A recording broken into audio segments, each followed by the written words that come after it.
Hi, thank you for joining us this evening. I'm Nataki Rose, your host this evening, and this is Joseph Eccleston. He will be my guest this evening. How you doing this evening, Joseph? Yep, I'm doing good. That's yes, good. indeed. Thank you for taking out the time to join us at the C.A.R.P.R Can TV. Thank you for coming on. Yeah, thank you for having me. Thank you for having me. Okay, and so as you know, we come to you live every week representing C.A.R.P.R.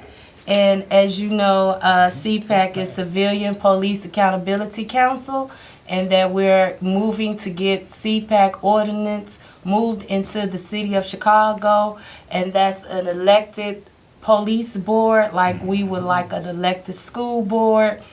So we're here to talk about today a little bit more about the DOJ and what the DOJ report is. And this evening we are meeting at 26 at Michigan at the Trinity Episcopalian Church. We're doing a DOJ community come out, speak out. So if you can join us this evening, it's going on right now from 6 to 8, and you can voice your opinion. How do you feel about the DOJ report? How do you feel about the President Trump saying that he's going to send the feds here? What does that look like if you send the feds here, which I believe the feds is already here? To Chicago. We did have a massive shooting last night on 75th and St. Lawrence right in our neighborhood just after President Trump announced that he would send the feds here. And I talked to a couple of business owners, and they were saying that, you know, if the feds did come here, Joseph, what would that look like for their business? And that they want more resources, more money. Yep, so, Joseph, can you tell us a little bit about yourself? What community are you from? Yep, the Bronzeville community, and that's the neighborhood I stay in now. And a lot of people had a response when they said they're gonna bring the feds in town in Chicago. Okay. Because so how do you feel about the feds coming to your town, coming to Bronzeville, coming to your community? Yeah. Me personally. Yes. When we talk about federal. First of all, Joseph, how old are you? Me, I'm 22. Have you ever had any encounter with the police as far as them putting your hands on you or disrespecting you or any type of encounters with the police? Yes. Not trying to lead you. Yes. Yeah. I had encounters. And so how was that encounter with the police? How have your encounter with Chicago police been? Yeah, you know, my encounter with Chicago police was always where they roughed me up, you know, physical abuse, and verbal abuse.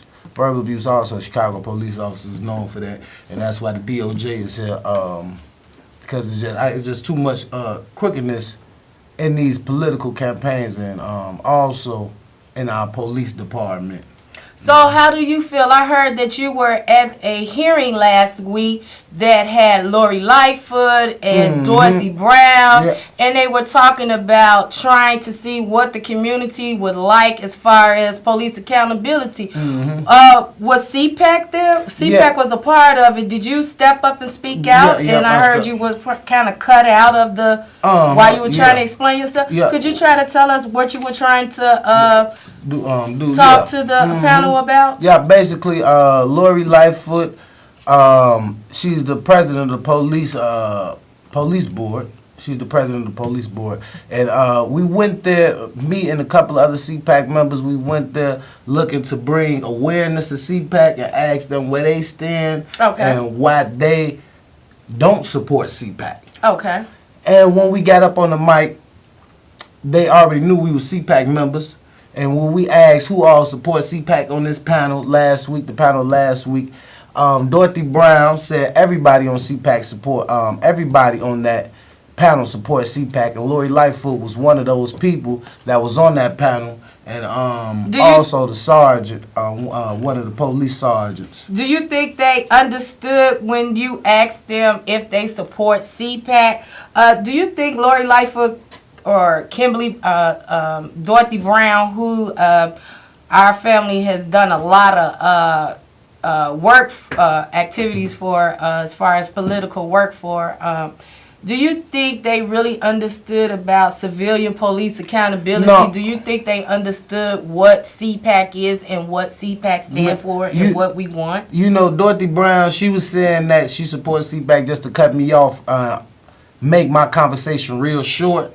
So you don't think they want to listen to a youth like you they didn't for want to 22 listen years to old? me. Yeah, they didn't want to listen. Yeah, they didn't want to listen to me speak about C.A.R.P.R. So they was just trying to say we all support C.A.R.P.R. You know, but in all honesty, if they all support C.A.R.P.R, why is C.A.R.P.R not getting passed as an ordinance? That's the question. So I definitely know for sure they don't support C.A.R.P.R, but they pretend like they support C.A.R.P.R just to try to get more citizens involved with what they now are trying to pass called C.A.R.P.R. Oh, okay. Good. All right. So you got an inside look on how they say they want to listen to the youth, but when the youth come in to speak about let's have a conversation about what police accountability, what it looks like and everything, you were blatantly cut off. And so that's how a lot of our young people feel like Ronnie Manuel, he only talks to a certain one, and certain group of when a certain group of young people, or when Eddie Johnson or Lori Lightfoot, when they have these meetings at Rainbow Push Coalition, it's not all inclusive. It's not with the youth from 75th in St. Lawrence or 79th. These youths want to be heard and they have a voice. Do you believe in poverty and poverty that promotes violence? Is that what you're saying? Yeah, poverty does promote violence, and that goes back to what you were saying earlier about Donald Trump sending the feds in Chicago. How do you feel about that? Now, now we know that Chicago is poverty stricken. You know, in certain areas, the rich flourish there. You know, Absolutely. certain downtown areas. We got an area called the Gold Coast. We all know the Gold Coast. Absolutely. You know, but now in our poverty-stricken areas, what we need is federal funding. You know what I'm saying? Federal opportunities and grants given to entrepreneurs to create black economics. You know what I'm saying? Within these poverty-stricken communities. But as far as how they like to say it, boots on the ground. Boots on the ground. Yeah, boots on the ground, Joseph. We don't need no boots on the ground. We need federal dollars, federal money, and federal support. Okay, basically federal support from the U.S. Mint. That's what we need. You know, not any type of soldiers coming to occupy our neighborhood as foreign terrorists. We don't need that. You know. So we definitely need economic development in these communities. Yes. So when all I hear is them talking about the people that commit these crimes, let's lock them up again, and I know for sure that the police have informants on the police department, and they have informants. So we want to know, how long is it going to take for the police, with all their 150 informants, how long is it going to take them to solve crimes? Wouldn't you like to see if they can solve some of these crimes? I would love to see that. So is the feds going to help them solve the crimes of the people that have been killed by the gangbangers, as they put it, of our community? Is the feds going to help bring in trauma centers in our community? Because everybody, don't you believe that everybody that died, they didn't have to die if we'd have had a trauma center in our community? Yep. And is the feds going to speed up the process with U.S. University of Chicago? Is they going to speed up their process to help open up the trauma center? So and another thing is the federal agents. Are they going to put agents, or I mean not agents, but you know who really do need some help and who's really is understaffed is the Social Security office, the link office. You know what I'm saying? These places are understaffed. You know, and they have folks and people waiting there all day. You know, so if the federal government do want to send some workers in, quote unquote workers, you know, into Chicago, you can send them into your national social security office. Oh, okay. So we have a caller. Caller, what you have to say today? How you doing? Hey, how are you? Great show. Thanks for being on TV. Listen, I just wanted to say that poverty doesn't cause violence. Violent tendencies cause violence. There's people in the Dust Bowl and people who don't have any money at all that don't go around shooting people. It's not the poverty that causes the violence. All right, answer that. lawlessness, that's for sure. But it's violent people that cause violence. Yeah, and you ain't never like violent people do cause violence, and that's what we want. We want to stop the violence. You know, truly. Who doesn't want world peace? You know what I'm saying? That's something we got to work towards before we get world peace and complete no violence. You know, we have to work towards that as a community and as a world and as a people. Because we all, as a people, want world peace in every nation. We don't want no type of violence incidents, you know. But that is not dealing with our situation in our poverty-stricken communities. Violence has nothing to do with that. Because even amongst the rich, there's violence. So violence is something that's going to be here forever. That's a part of human nature. Do you feel what I'm saying?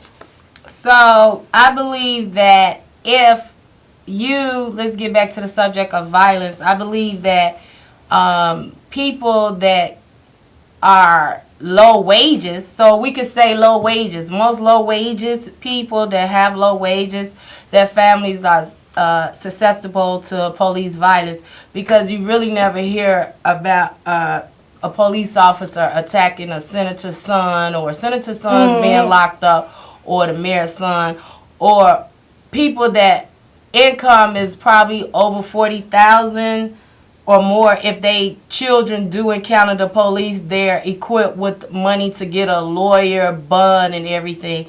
But people's salary that is under 40,000, even President Obama said if you don't make over $200,000, you're living in poverty.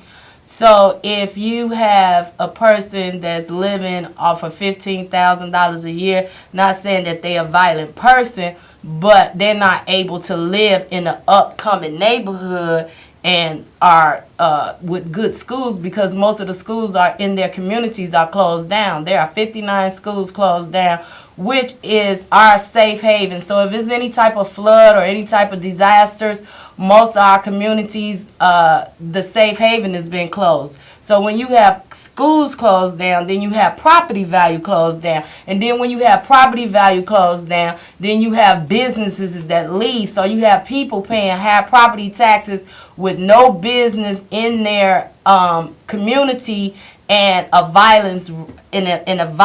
cycle of violence pattern in their community. So what we're saying is that we want to elect a civilian council to oversee what the police is doing in our community, and that's important. We're not saying, and that's one thing that we get misconstrued, we're not saying that the police shouldn't make an arrest, because if you apply for this job, then you have the right to arrest me if I'm doing something wrong, but you don't have the right to violate me. You don't have the right to shoot me, kill me, twist my arm, break my arm. You're not the judge or the juror. We're supposed to be judged by 12 or judged by 1. So once the police start continuing to take the law into their own hands, I or this person can't get prosecuted for the crime that they were supposed to commit it, because you just killed them on the street. So they can't get prosecuted for that crime. And so if they continue to lie, and I guess that's what we want the DOJ to really look at. Like, if a police officer lied on their report, they should be prosecuted, they should be terminated, and they shouldn't receive a pay, because if you do something on your job and they don't suspend you, they don't give you a pay. But these officers are being put on desk duty with continued pay, so that's like a slap on your wrist. And if you're not punished and you don't get no pay, then you're not missing nothing. No. So then you're gonna continue to do it again. And so, just like they tell you with the abuse, if somebody abused you one time and you let them do it, they're gonna continue to abuse it. Yep. So if we continue, which has been a history from the first Delhi administration, as far as if we really want to be truthful about it, it's been a history of Chicago police violence since Mayor Daley. And Mayor Daley allowed violence here in Chicago, which police officer was a part of a killing, especially Fred Hampton. They paid the Hampton family $18 million. So that's back then, back in the 1960s, if you pay someone, so you already have already formed the habit of paying off families. If this family was in the right, then you wouldn't have to pay them off in the settlement. So I believe our city is losing like so many. The last lawsuit, they just paid a guy $22 million. So we're losing a lot of money because we have to pay for a police officer's mistake, and it's not our fault. So why should we have to pay for a police officer's mistake? And what does that mean if the DOJ is not going to comply, and we want these officers prosecuted, like as if you committed a crime? We want them held accountable for if you lied to the police. That's called obstruction of justice. When you're trying to investigate a crime and the police obstructed by putting false things in their report. So they should be held accountable, correct, Joseph? Yeah, you know, in the police system, right now they just playing the judge, jury, and the executioner all at the same time, you know, and that's what we can't have, you know what I'm saying, because that's not what the forefathers had set up for us in this Constitution. This Constitution is laws, you know, even though they hate to follow it, you know, and that's what the Department of Justice is in for, you know. Absolutely. But now, what is the Department of Justice? Okay, now they see these cases. What are they actually going to change? You know what I'm saying? What are they actually going to change about this? Are we going to get C.A.R.P.R? You know, like, are they going to say, all right, well, we see that it's crime and all type of crookedness and corruption within our police station. Let's give y'all C.A.R.P.R. You know what I'm saying? No, they're not going to do that. So we definitely need the people to ask for it. You know what I'm saying? Ask for it and definitely say C.A.R.P.R is needed, because if we don't have a C.A.R.P.R within the communities, then this violence is going to continue to go on and repeat itself. The next thing you know, it's going to be more even closer to you. And that's what we don't want to happen, you know. And so with the feds coming in, like, what does that look like for young people like you? What's the word on the street? Because we know that, like I said, the 5 people that just got killed, shot and injured. Matter of fact, it was the lady son Vigil, and she got killed in the hand. Do we want the feds here? Like, what does that say for 75th, 79th? What does that say? What is that gonna look like for business? How do you feel? Yeah. Okay. Now, the federal police force. Now, if we're gonna have the federal police force here in Chicago, it's not really going to do too much to the citizens. Do you think is it going to be directed to a young black man like you, or is it going to be directed towards everybody? Latinos or white Caucasians? Or who you think they come in here for? The FBI, if the federal feds, the FBI, the Federal Bureau of Investigation. Yes. Okay, if they come to Chicago, they already here in Chicago. Absolutely. Let's get this understood. Absolutely. They already here in Chicago. What is being announced? Okay, now, when the feds came and intervened in LA and took over the police stations, this was during the time of a lot of political organization. See, that's what's really going on, and that's what Donald Trump really don't want to say, because see, he don't want organizations to keep flourishing in Chicago. You know, people that study rallying, we study gathering, communicating, organizing, and making sure that the conscience of the everyday Chicago citizen is risen. You know, and that's what the federal police and the Federal Bureau of Investigations, you know what I'm saying, is set up to do. Because we can't forget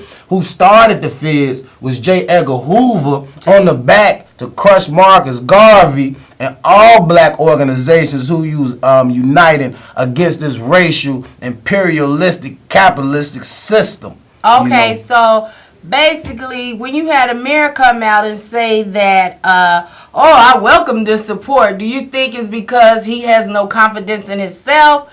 Well, I believe he has no confidence in himself. And why do you think he's so welcoming to the feds? Like, why is he so welcoming to the feds? Okay, we got to remember, now, we not going to sit up here and make it seem like Mayor Emanuel one of us. You know what I'm saying? Because he ain't black. You know, now the feds are built off the back of destroying black legit organizations. Absolutely. That's what. So Ron Emanuel has no problem with the Federal Bureau of Investigation coming here, because if they do come here, they're gonna target us. They coming out. They not coming after the gang members. You know what I'm saying? And for all the gang members who think they are coming after you, you know they're not. You know what I'm saying? They're not coming after you at all, because first of all, you not making enough impact to the revolution for them to even say you on their radar.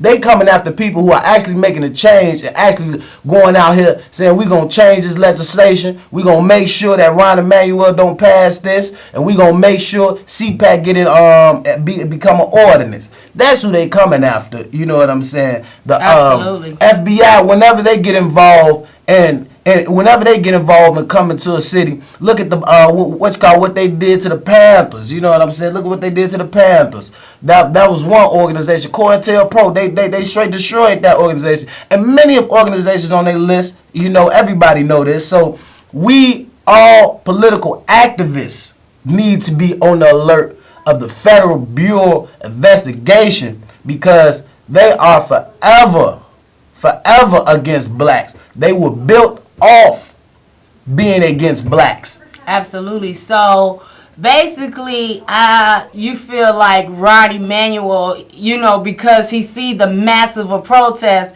and that the Chicago police can't handle it. Yeah. So, come on. like how he said, so if we bring in the feds, the feds, when us as C.A.R.P.R or we in housing, stand up for housing, or the CTU have a protest, if we have the feds here, they can break it up quickly, and they have the right to hurt us even more quickly because they are with the federal government. Well, as a matter of fact, when at the protest that you went to, the housing protest, who was there? The feds and the SWAT team. And this was at the MLK breakfast. Now, Ron Emanuel said that he's for Martin Luther King. They love saying they for Martin Luther King. For Martin. But one thing about it, they don't show in actions that they are about Martin Luther King. Martin Luther King said that Chicago was one of the most segregated places that he had visited, and definitely the most segregated places for us housing. So now we were out there protesting, as you know, for MLK Day. And so if we're protesting for MLK Day, once they knew that we were there for housing and protesting, we were not welcome at all. We're surprised that some of the aldermen didn't even get up and walk out with us. We thought probably some of the aldermen would get up and walk out with us during the breakfast, but they didn't. But we protested. But it was funny how the SWAT team was there, and the police was there, and the last time we protested, they had the snipers on us and everything like that. They had the helicopter on us, as you know, you were out there and everything. So yeah, it was a real good. It was a real good. Good protest. Good protest that we have. And so and that's why I want to say, you know, the Federal Bureau of Investigation are not coming here for petty crimes. So all you petty criminals who think they after you, you don't think they after them. They not after you. So you think they coming to destroy our organization? They are coming. They are coming for what matters. Coming to Okay. destroy political organizations, Okay. and that's what matter. You know what I'm saying? Because you know if they want to bust your petty, petty right. hustler stuff, they would have been caught you. You know what I'm saying? Absolutely. Yeah. So we thank you for coming on, Joseph. We appreciate a young person as yourself, 22 years old, coming on, telling us how you feel, how the community feels about DOJ and about the feds coming in and what that looks like and everything. Like I said, we are doing a come out, speak out, and come out and tell us your story, how you feel about the DOJ 26 and Michigan. From 6 to 8 tonight, and come and visit us on Mondays at 6 p.m. 1325 South Wabash. We are there every day. C.A.R.P.R, we are there, and you can come and visit us at C.A.R.P.R and everything. So we thank you for welcoming us into your home and everything. 1325 South Wabash. Mondays we have meetings from 6 to 8. And tonight we're having a big speak out meeting. Thank you. Have a good night. Bye-bye.